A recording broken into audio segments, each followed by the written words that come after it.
Tokyo nights, neon lights, lost in the city, another life. Drinking sake, feeling right. Got faded in Japan, what a sight. What's up, faders? Welcome to yet another action-packed episode of Got Faded Japan, and I am your host, Johnny. And as you fine folks know, Got Faded Japan is about two dudes, booze, Japan in the news. And actually, faders, in this episode, I am all by myself. Yes, I'm all alone. I'm flying solo in this episode, but that's okay because I am here with you.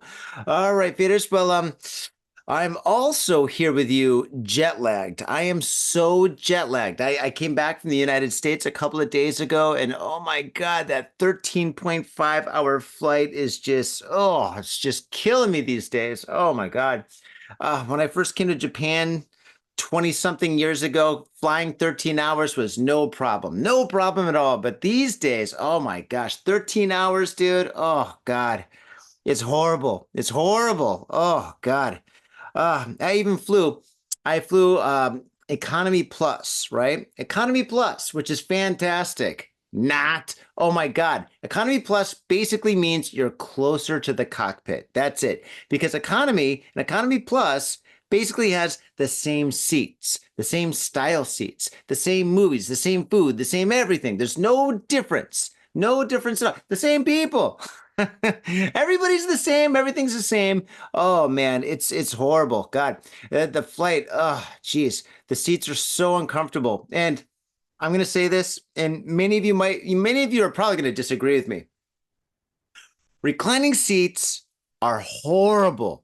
I do not think that airplanes should have reclining seats because the thing is, the whole idea of a reclining seat is that it's comfortable for you, right? You sit in the seat, you push a button, you go back, you can stretch your legs. Oh, that's fantastic. This is great. Woo, yeah, all right.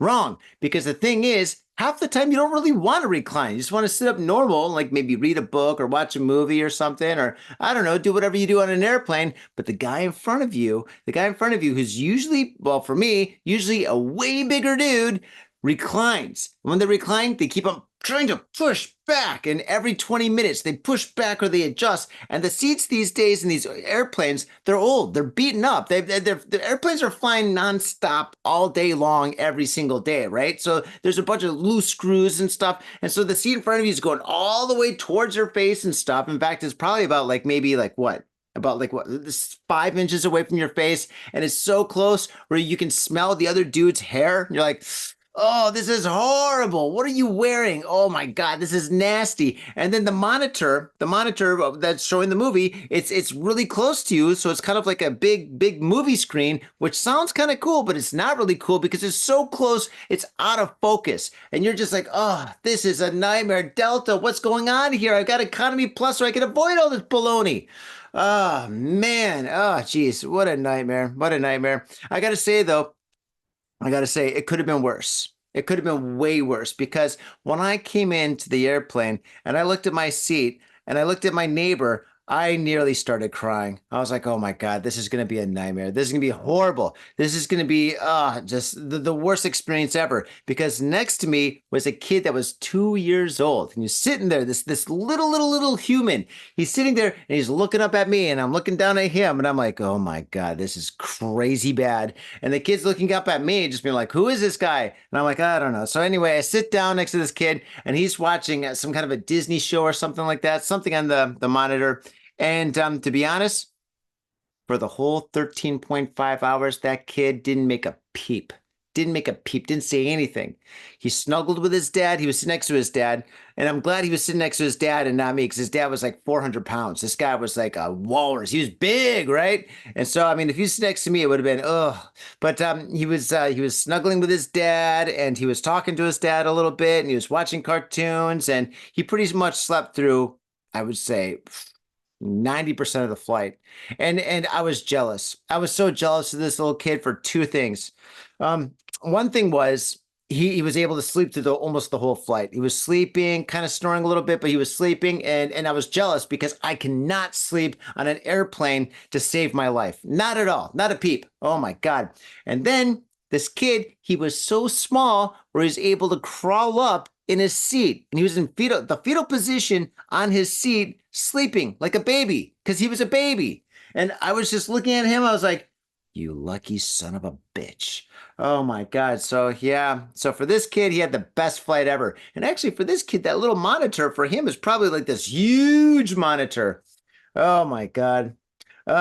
Youth is wasted on the young, right? Oh gosh. But I gotta say, it was fantastic going back to Michigan. Absolutely amazing.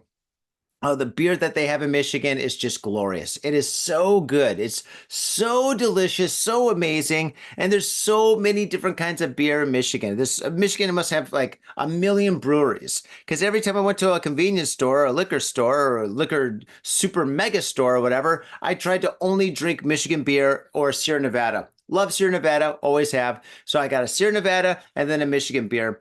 And God, there's just so many Michigan beers that's so good. I tell you what, if I had $1 million and if I had no responsibilities, I would take 50 days off from my life and I would travel to all 50 states. Every single state I would fly, even though I hate flying, I hate airplanes, but I would do it because I would go to every single state and drink their beer just to see if it is as good as Michigan beer or if better. I'm sure there's a lot of great breweries actually in the United States now. Probably every single state's got a great beer, but I actually, you know what? I would love to experience them. Yeah, maybe that's a thing. Told you I'm foggy headed right now. I'm a little drunk and I'm foggy headed because I'm just so jet lagged. I can't sleep. I can't sleep at night. Can't sleep during the day. Ah, it's a nightmare. My whole life's a nightmare at this point. But hmm. But the thing is, it's just like I think I think going to every single state for one day and going to one bar and only drinking that state's beer would be fantastic. Now that should be a reality show. All the reality shows we have in the United States right now kind of suck. And trust me, I know because my family loves reality shows. I saw so many reality shows. Oh my God, it was a nightmare. But the thing is, and I got to stop saying nightmare. I've been saying nightmares so much because I've been having like daytime nightmares and I'm like getting like little micro dreams, like little micro naps or whatever. You're just like, oh. It is the Halloween season. That's probably why too. But oh my God, I got to say that it would be great. They should have a show. Actually, I should have a show where I go to every single state for a day and I go to a bar that's just like off the beaten path, just far enough away from the airport for me to go to a bar and drink like maybe 3 of the best beers that that state has. And then I drink them and I bullshit with like a local and then I evaluate the beers and then I hop on an airplane and I go to the next state and I do the same thing the next day. Every day a different state, a different 3 beers, a different local that I bullshit with. I think that'd be fantastic. What's the point? I don't know, but it would be a whole lot of fun. I tell you that. Oh, a whole lot of delicious beer. Oh my God, I drank so much good beer when I was there. Mm, it was so good. And here I am now back in Tokyo. Oh my goodness. I think there's a lot of people in Tokyo right now. Oh my gosh, my airplane, there were so many people on the airplane, so many tourists coming in. I'm surprised that people weren't flying out the windows or something. It was so packed. Oh my gosh. And everybody on that airplane was talking about a couple of things. One, how much money they're going to have when they get to Japan because the exchange rate here sucks. And another thing, Halloween. Everybody was talking about Halloween, which is like 2.5 weeks away. So I guess everybody's going on the fall holiday extended vacation or something, but good on them. Good on them. And thanks for coming to Japan. You know, it's great. It's a great place to come to. It's a great place to experience great food, great people, great culture, great music, great art, by the way. Hey, hey, hey, the SPILT Tank. Woo, woo, woo. But oh my gosh, Halloween right now is going to be crazy because I think right now, well, in pretty much like every major city in Japan, from Osaka to Tokyo to Niigata to wherever and stuff, every single bar, every single pub, every single club, every single restaurant is doing Halloween. Everything is Halloween here. Halloween is big. If you go to Don Quixote, which is kind of like it's kind of like a superstore, they have a huge section of Halloween like costumes and makeup and fake blood and a whole lot of sexy outfits.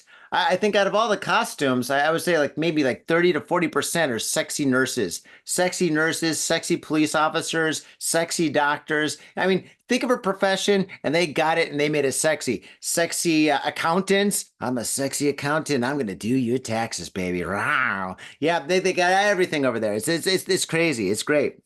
Oh my gosh. But yeah, I think right now Halloween is in full throttle, and probably in the next week we're gonna start having Halloween parties at all the bars and clubs because Halloween in Japan kind of lasts maybe 3 weeks or so, to be honest.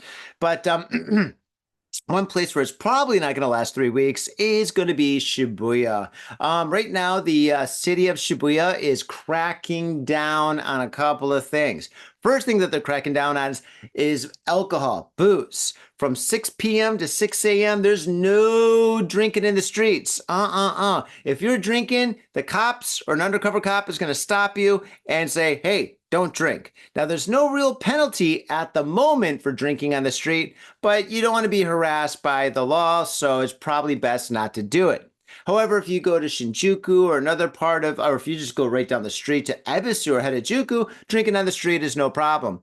Now, another thing, they're trying to persuade people to not have Halloween in Shibuya. There's signs up saying Shibuya is not a Hawaii. Did I say Hawaiian? God, I'm so. Shibuya is not Hawaii, all right?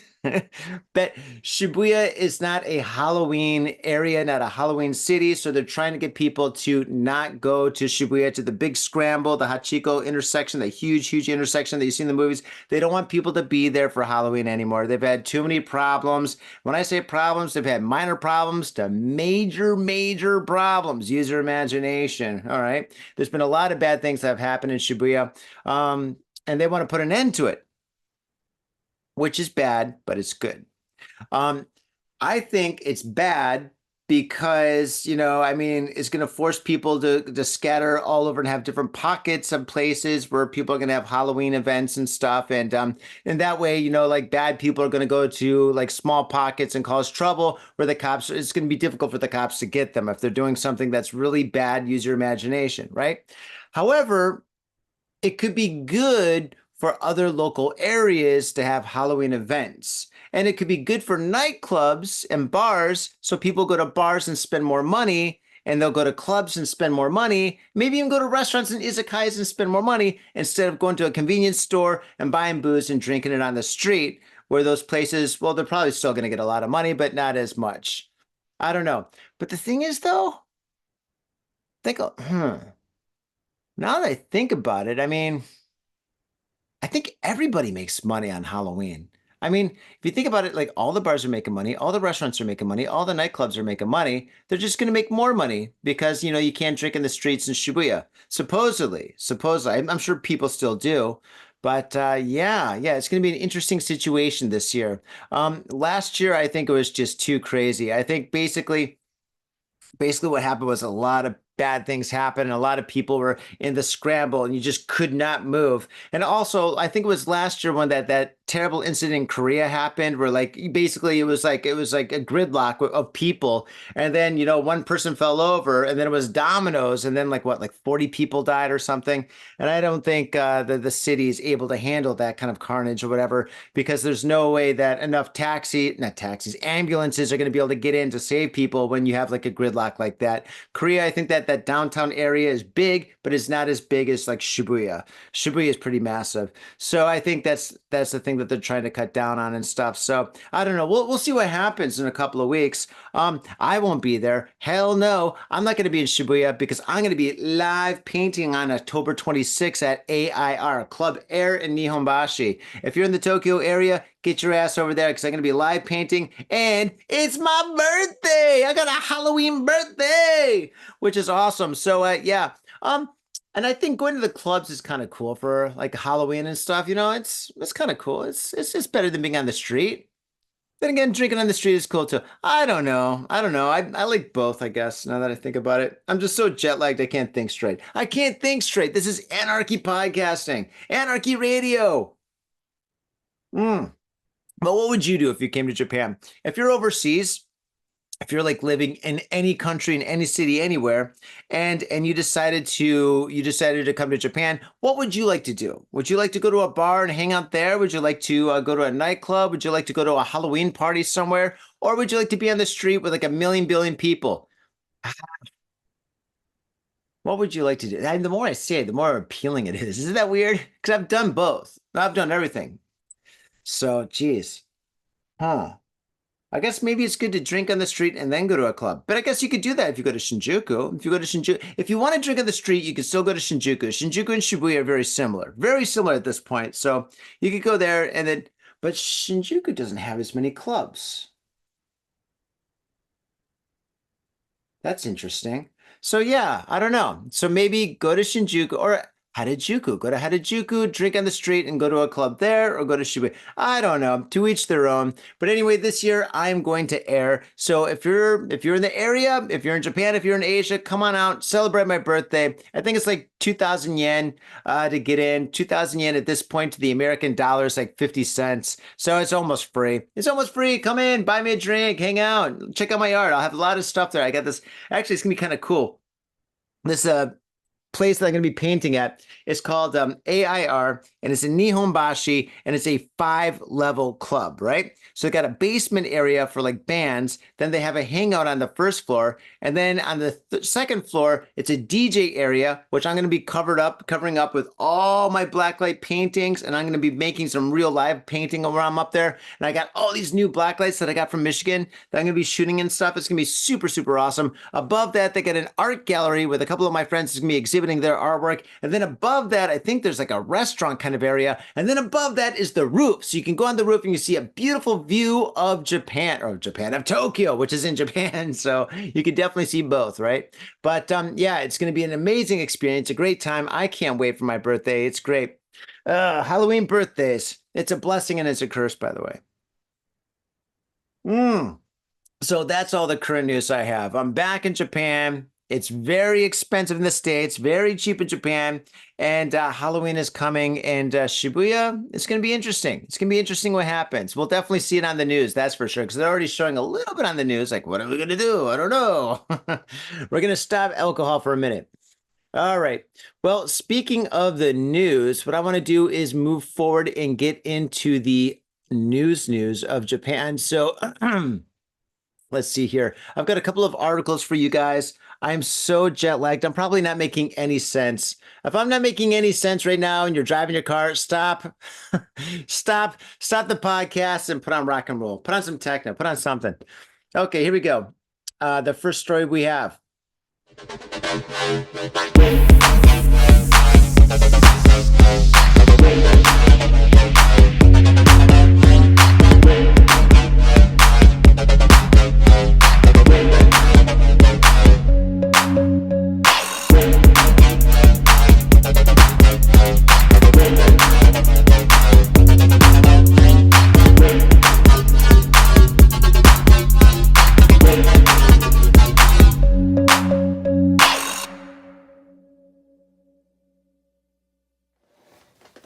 Whoa, look at all this.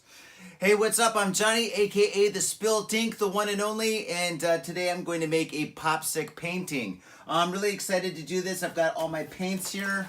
It takes about this much paint to make a popsicle painting, and I've got my two other most important ingredients. Very strong hot coffee. Oh, actually, that's not that hot, but still, it's strong coffee. And I've got punk rock music. With these two things, nothing could go wrong. All right, with that said, let's rock.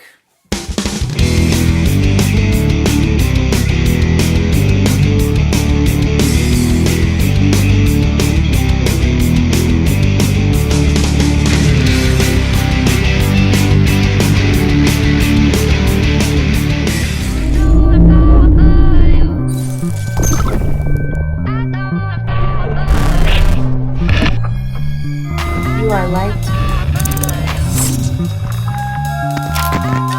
You are liked, wanted.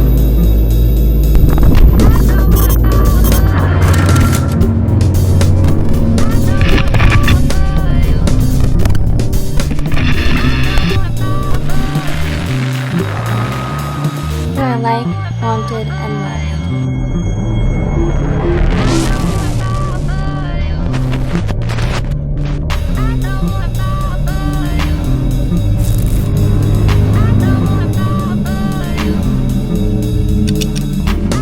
You are liked, wanted, and loved.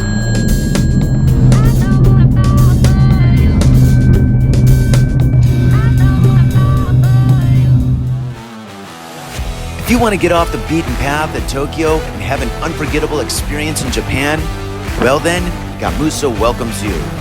Have a drink, enjoy a conversation, and make new friends with the locals at Gamuso. Gamuso provides fun and entertainment of all kinds, from live bands, stand-up comedy performances, to art exhibitions. There's always something exciting happening at Gamuso. Gamuso is located in the heart of Tokyo and just a comfortable 3-minute walk from Asagaya. So come on down to Gamuso. We look forward to meeting you. Farmer arrested over theft of 150 kilograms of onions in Kyoto Prefecture. The story takes place in Kyoto. Police in Kyoto have arrested a 35-year-old farmer on suspicion of stealing 150 kilograms of onions from a field owned by a corporation in Yawata, Kyoto Prefecture. Police said the theft occurred somewhere between 3 p.m. on September 19th and 7:30 a.m. the next day. TBS reported the stolen Kyujo green onions were worth about 105,000 yen. Actually, I think that's kind of cheap. These days, onions are really expensive. I mean, gosh. Before, about a year and a half ago, you could get 3 onions for 100 yen, but now it's 3 onions for like 100 and something. So, no. Now it's 3 onions for 300 yen. Oh, I shouldn't be doing this podcast. I can't think straight. The onions have been cut off from the roots just before the harvest. Police say the suspect, Gen Kikuchi, now that's weird, Gen, G-E-N? Is it Gen or Gen? Gen...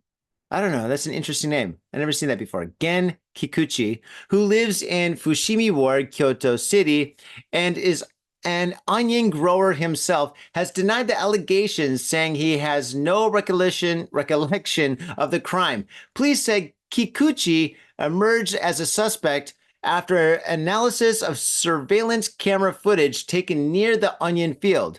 There has been a series of thefts of Kyujo green onions this year, mainly in Kumiyama, adjacent to Awata, and last month another suspect in his 20s was arrested. Well, everybody's stealing these onions because they're so expensive. One little onion is worth like 100 yen. Oh my gosh, that's crazy. How many onions did he steal? It was 150 kilograms. 150 kilograms, so let's see, a kilo is 2.2 pounds. So that's like what was that? Yeah, it's like 300 pounds of onions. So that's a lot. 300 pounds of onions is like, what, like $1 million? What an odd story. An onion grower stealing onions himself. Oh my gosh. Like the pot calling the kettle black. Moving forward, cross-dressing man arrested for entering woman's changing room at bathhouse. Okay, don't make a joke about this. Don't make a joke about this. Don't want to get canceled again. Don't want to get canceled again. Okay, I'm just going to read this article. I'm just going to read it. Not going to make any jokes. Not going to make any jokes. If Taylor was here, I can make jokes. But I can't make jokes because Taylor's not here. Nagoya. Police in Nagoya have arrested a 22-year-old man who went into the women's changing room at a public bathhouse. According to police, the man who is a vocational school teacher entered the changing room at the bathhouse and Nakagawa Ward for about 30 minutes from around 10 a.m. on Saturday, TBS reported. He was wearing a skirt, a wig, and a face mask. Okay, like a face mask, a white mask. Okay. Let me just make this a little bigger so I can read it a little easier. A woman in the room who thought he was suspicious notified a male staff member at the facility. The man was detained when he came out of the changing room and held until police arrived. Police quoted the man as saying, quote, I didn't go to... Wait. I didn't go in to see naked women, end quote.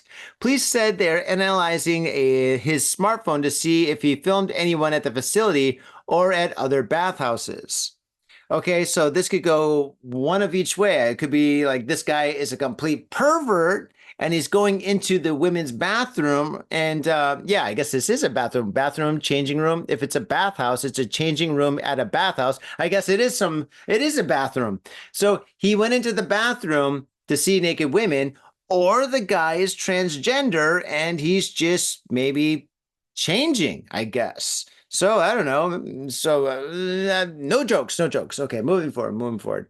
Okay, one more story for you. And how about this one? The story takes place in Osaka.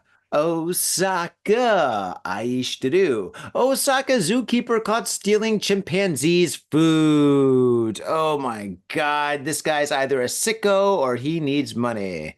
Or maybe he has a pet chimpanzee at his house and he needed to feed the chimpanzee food at his house. I don't know. Many works of crime fiction have explored criminal psychology over the years, but we still seem no closer to solving the mystery of what drives a man to steal from an ape. Usually it's the other way around. Don't monkeys steal from people in Asia? Like if you go to like India or in Thailand and Taiwan, they got little monkeys and stuff in tourist areas and you can like play with them and feed them, but they'll try to steal your wallet or steal food or something or your sunglasses. I don't know. Other way around this case. And not just any man, but the very man charged with their care.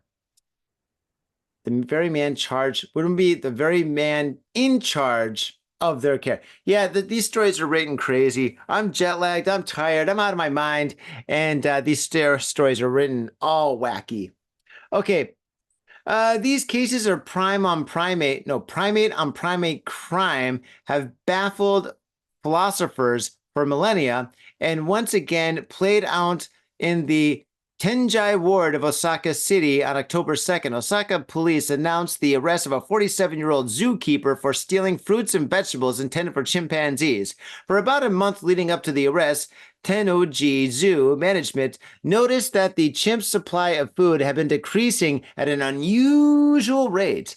An in-house investigation traced the disappearance of the suspect, who at the time worked at the animal care and exhibition department. The suspect is currently in police custody, but spoken for the zoo, but a spokesperson for the zoo said, quote, because the police are still in the investigation stage, we cannot disclose the motivation, end quote. This left readers of the news to assume why he did it and wonder how good chimpanzee food really could be. Wow, that's pretty crazy. You know, in the previous story, there's a guy that's stealing onions. Maybe this guy's stealing fruit, and maybe he's selling the fruit on like the black market. Maybe chimpanzees have amazing like bananas or something. This guy's stealing the bananas, and he's going to like, I don't know, like a supermarket, or maybe he stands in front of the supermarket and he's got like a basket hidden in his like maybe trench coat, and he's like, hey, you want to buy a banana? And somebody's like, hey, you're being fresh. He's like, I ain't being fresh. I actually have bananas, and they are sweet from the zoo. So maybe that's the situation, but yeah, don't steal. I guess that's what we learned here today, faders. We learned a couple of great things in this podcast. We learned A, don't recline in your chair on an airplane. A. B, don't steal. And if you're gonna steal, don't steal fruits and vegetables. Although I don't know, if you're going to steal something, you might, well, I guess stealing fruits and vegetables is better than stealing money. I don't know. I'm too jet lagged. I can't think straight. I'm going to bed. Faders, I want to thank you all for tuning into this very special episode of Got Faded Japan. You know what to do. Tell a friend. Go to our social media. We're all over the place. We put stuff up almost every single day on Instagram, Facebook, pretty much maybe 3 times a week or so. But yeah, we're everywhere. I highly recommend that you go to Instagram. We do have a Patreon. If you want to support the show, go there. You can pay for booze. That's going to help me sleep tonight because I know what's going to happen. I'm so jet lagged right now. I'm so delirious. I'm going to go to bed. I'm going to put my head on that pillow and then boom, I'm gonna be wide awake. And I'm gonna be like, oh my God, I'm wide awake. I can't go to bed. And then I'm gonna come out here and I'm gonna do some work, maybe some painting or drawing or something, or maybe watch a movie or the news or something. And I'm gonna get tired. And then I'm gonna go to bed and boom, I'm gonna be wide awake. And I'm gonna be like, this is an absolute nightmare. Oh my God. Or maybe I could just go to the convenience store and drink some booze. Not there, but here. And definitely not in Shibuya because it's 9 p.m. And at 9 p.m., you can't drink in the street. Oh, God, which is a love-hate situation because drinking streeters is the best thing in the world. I guess you could day fade in Shibuya. Okay, I'm too delirious. This show is a train wreck. This show's a mess. I don't apologize because it's free. If you paid for it, well, then I'd be sorry. But since you're not paying for it, you're just enjoying the show. I hope you got a good laugh out of this one. All right, faders, thank you very much, and I will catch you next time. Mwah, peace.